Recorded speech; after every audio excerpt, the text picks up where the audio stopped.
Alright, I got some problems with you people, and now you're going to hear about it. Today is, what is today?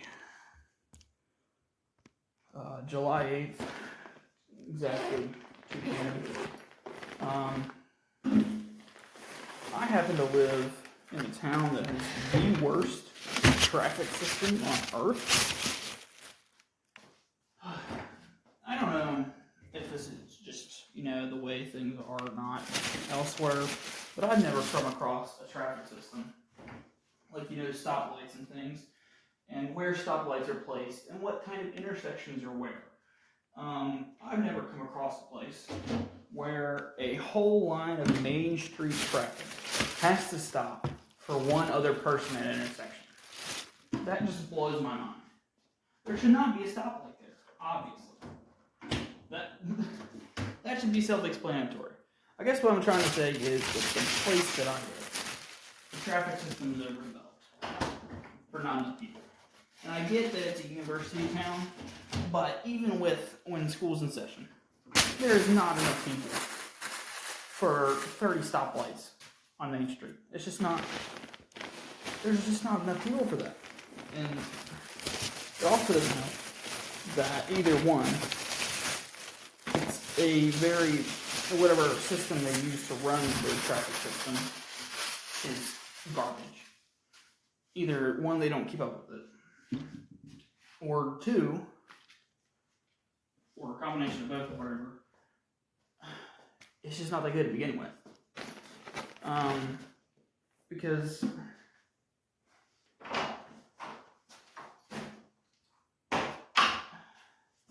right, there's a four-way stop. Happened to me last night. Four-way stop. It's got this bizarre, diagonal, stoplight fixture that cuts across the intersection, which I'm fine with. Unnecessary, but which I'm fine with. Could have easily gone with the standard, 4-post, or 2 posts on each corner, one, you get the idea. But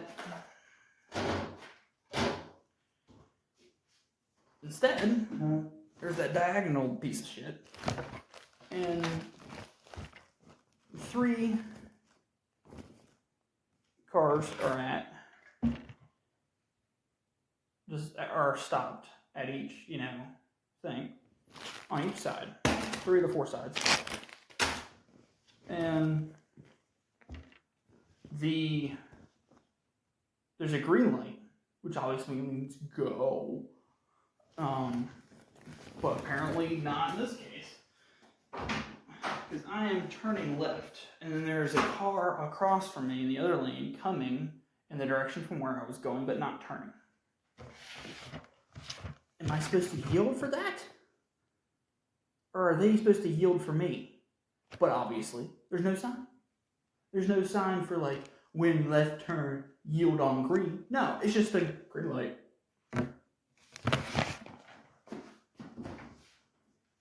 You gotta make a little more sense there.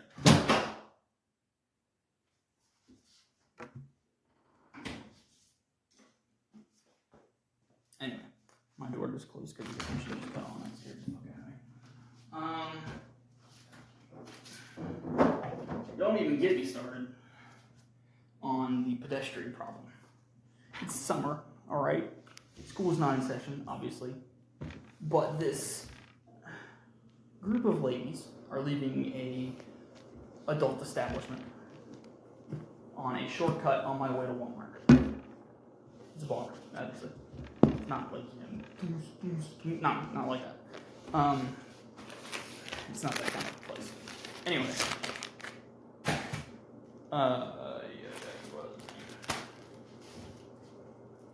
Oh yeah. There's a parking lot. One of the parking lots, not the parking lot, for this place is across the street. It's a one-way street. All you gotta do is look one way. I don't care how drunk you are at 1:30 in the afternoon. Alright? You gotta look one way before you cross the street. Then, by the way, no sidewalk. Well, at least they're not crossing on the sidewalk. There are sidewalks. Or crosswalks or whatever. Anyway. Do they cross on the crosswalk? No. I stop initially so I don't hit the person that's wandering out into the street. But as soon as they stop and all of their party stops, I keep going. And this, young lady decides to go, "Hey, thanks a lot for that." And I'm like, yeah, whatever. One, you're wandering out in the street. I don't stop. I don't yield for pedestrians when they are just wandering out into the street. Okay? I make sure I don't hit you, and then I go.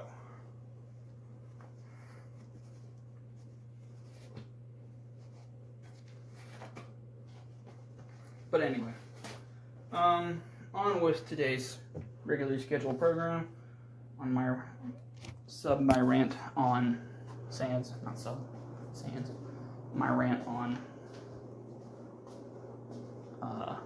dumbass traffic patterns.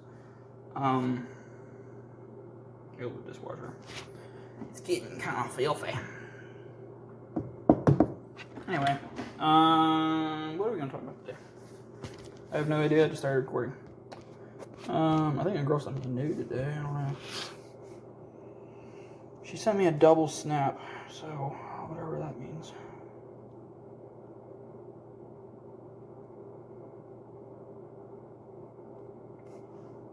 What am I doing? I am not doing anything. That's the problem.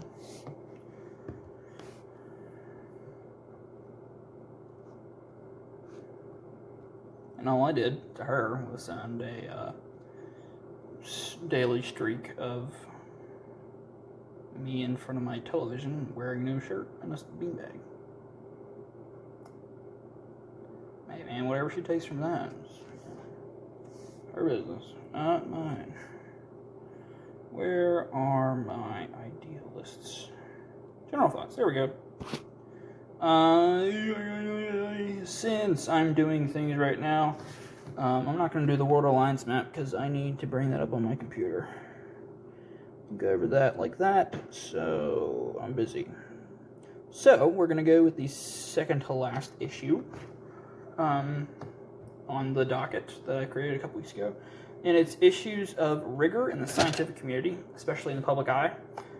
Anything goes mentality. I'm literally just reading what I wrote. Carbon dating, genetics, climate change science. I think what I was really getting at was what I've come across in the academic community. Obviously, I'm not a scientist. I am a history student. But glaring differences in standards. Okay? Science does not have the same academic standards as the arts do. Arts, history, humanities. You get the idea. Part of that's on purpose. And I see the purpose. It's so that innovation can be made fast and quickly where innovation needs to be made. However, the downside of that is that anything goes pretty much. As long as you can, complete an experiment, and then that experiment be replicated, and everything's followed according to the steps of the scientific method. Essentially, it's now canon science. It's now it may not be a law, obviously. That's kind of hard to do, and nobody's really made a law in a long time because nobody really knows what laws anymore. So, but on the other hand, everything that the public sees has been unfiltered. That's not the other case in the humanities. So in the humanities, part of the peer review process is that, and it's a criticism, obviously, but it's a good criticism because it's gatekeeping pretty much. Your work is measured up with relevance and continuity to the other work in that field. So essentially, it's canonized if it's good. If it ain't, it's kind of, it's still out there, it's still valid, but it's not pushed out to the public not readily available for public consumption. It's probably buried in a journal somewhere as an unpopular opinion until it gains enough traction and gains enough outside evidence and more research. However, that is not the case with science. The biggest issue, I think, with this is climate change science. If you can test anything, and with carbon dating to a limited extent, if you can test pretty much anything, obviously, like I said, it's, it's accepted. And then that's issued loud and clear for public consumption. I don't agree with that. I think it is a professor's responsibility to guard against misconception and misinterpretation. But not only that, knowing when you're wrong and knowing when something doesn't fit and doesn't make sense. And it restricts you from seeing or allowing yourself to see the full picture. I think that's a big deal with genetics, for one. I don't think that that genetics is the entire story of, it's not the end-all, be-all. It's not as influential in the overall grand scheme of things as we think it is, or as scientists think it is, or the general public thinks it is, etc. Is DNA unique? Is it like a finger? Well, hey, it's a fingerprint. It's unique to pretty much every person. It can, it can be closer within families. It can be such and such. You get the idea. Is it the end-all, be-all in determining who somebody is? Or is it just a marker of a different bunch of things put together, and then that's being displayed through this thing, right?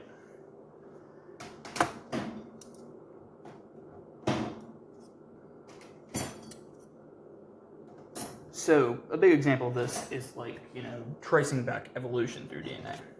I don't necessarily agree with that, because they say that because of DNA, we are so close to other species and animals and stuff. Well, how close? Because if you think about it, if there's only so many permutations or combinations of DNA, of course we're going to be close to each other. That's just going to be the way it is.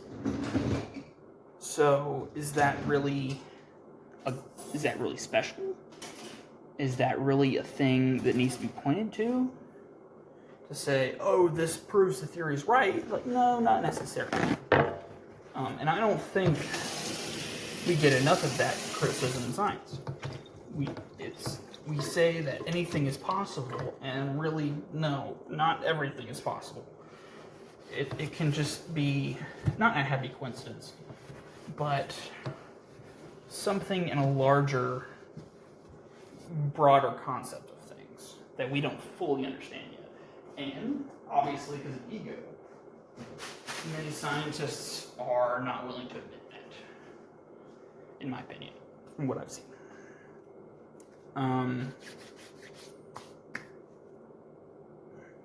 It's just a snippet from an interview, but the brilliant Neil deGrasse Tyson said something along these lines. I don't know if he meant it that way, but he said it, so I'm taking it and with it, because that's what everybody does. Especially the scientific community. So, yeah. I'm not saying that these things are wrong.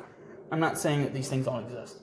I'm saying that we don't fully understand it, because as soon as we discover something, we treat it as the only thing that's ever going to exist, or the only explanation for something, or the only way this could possibly happen. I'm saying you got to keep looking. There's no such thing as coincidences, obviously, but there's also multiple factors to things. There can't be one thing that causes something. For instance, the assumption now, no longer proposition, that the current or next mass extinction event of biodiversity, whatever the fuck you want to call that, is caused solely by humans. While I think part of that is true, I also think that something is happening yet again that's always happened, and then will continue to happen outside of human control. I don't think we have that great of an impact on our environment to control that, especially with things like the climate change. I don't think that we are the full picture. I don't think that we're the full story. Because obviously these kinds of things have happened before, they will happen again. And also another thing, the over-empiricalization, I'm not calling it that, the over-measuring of things, right? Like today, for instance. Across the country there are massive heat waves, I guess, in mid-July. Now, I'm not concerned with that because it's mid-July. It's supposed to be happening. It's mid-July in the Northern Hemisphere. It's supposed to be hot. Like, it's... duh. It's a heat wave, but not really. It's a heat wave because we're calling it a heat wave because it breaks records. Well, you know, hot is hot. That's really the only argument I need. I mean, you can measure something and say, oh, it breaks records. It must be the end of the world. No. It's just hot. Man, it's just the same things are going to happen when it's hot that always happen when it's hot. People are going to have a heat stroke because people are dumbasses. Or they're old. And that's just the way things are. Because old people don't agree with heat. That's why they sit in the AC all day. And that's probably why there's more of them than there should be. Not saying that we should kill them all, but, you know, life expectancy is, you know, skyrocketed, and now we're seeing the consequences of that. Or just the way things have always been. Old people die. Or old people have health problems. Or whatever. So, there is that. I need to think about what to do next.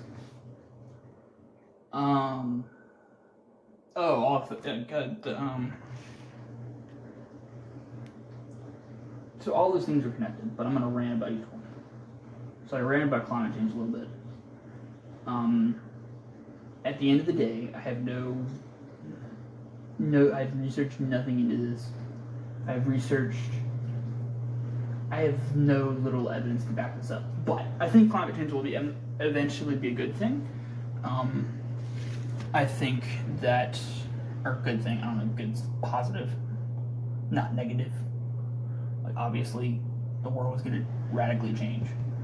That'll take probably a few hundred years to do that, to fully change into what we don't recognize anymore, or into something that has fundamentally changed human society across the globe. I think we're still a few centuries away from that, but I think it's going to happen. I think that it will force humankind, the world community, to view their outlook on how they use resources, how they plan things, how they plan where they're going to live, what they're going to eat, how they enjoy pretty much anything anymore. I think the technology is going to improve around that, as it always does. Yeah.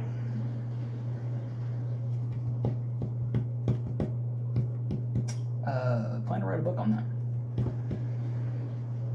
Fictional, obviously. But loosely based on a proposition of that. But also how world politics is affected.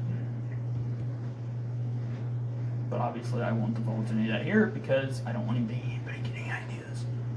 Even though nobody listens to this in the first place. Anywho, carbon dating. I run into this a lot. As you didn't. Well, they're from all these millions and millions of years ago because of carbon-14 that we found in this. So it's like, pump the brakes. The main criticism is contamination with carbon dating, because you can have carbon-14 in something that the carbon-14 is millions and millions of years old, and the object isn't. So you skew your data way off, or your research or your findings way off because of that, right? That's really oversimplified way to put it, but yeah, that's just the way it probably would be. Imagine doing that. So you gotta take these dates with a grain of salt. I do think the super typical timelines. I don't think, one of these crackpots that thinks like the world is only like a few thousand years old is no. No. Or several thousand years, no. I think it's millions and millions of years old, probably billions. Do I think humans weren't around for that entire period of time? Yes. Do I also hold a creationist perspective? Yes. I think those two can be reconciled, because you got to understand that both the evolutionist perspective and the creationist perspective, or the creative design perspective, they're both not the exact thing. They're concepts of which things can be viewed through. And I think a merger of these two things is important.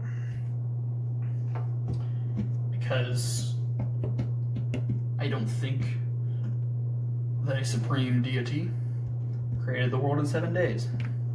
I think a culture that existed approximately 4,000 years ago invented that paradigm to best explain, how the world was created.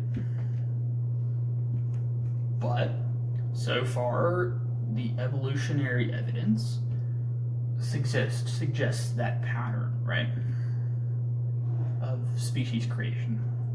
Now, I should put a caveat here. I do not think that humans evolved from a single-cell organism. That is batshit crazy. Sorry, it is.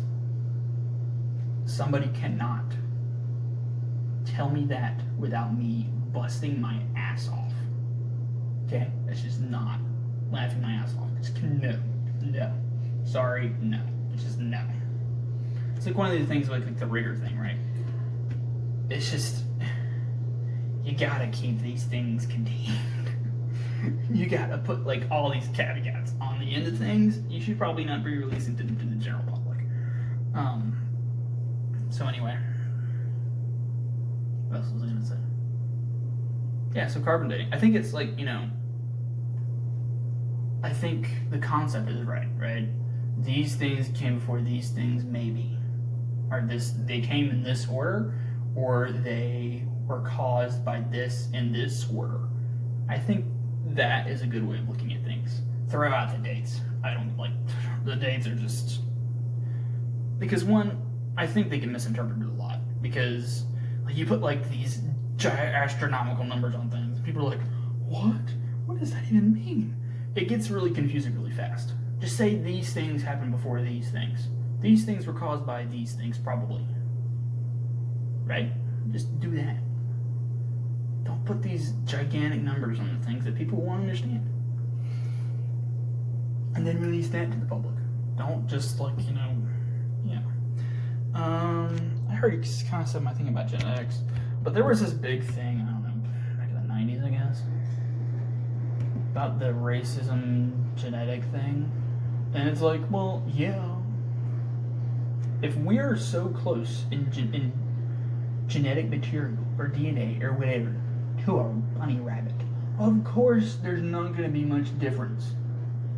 between somebody who is traditionally stereotypically outwardly white and somebody who is traditionally stereotypically outwardly black.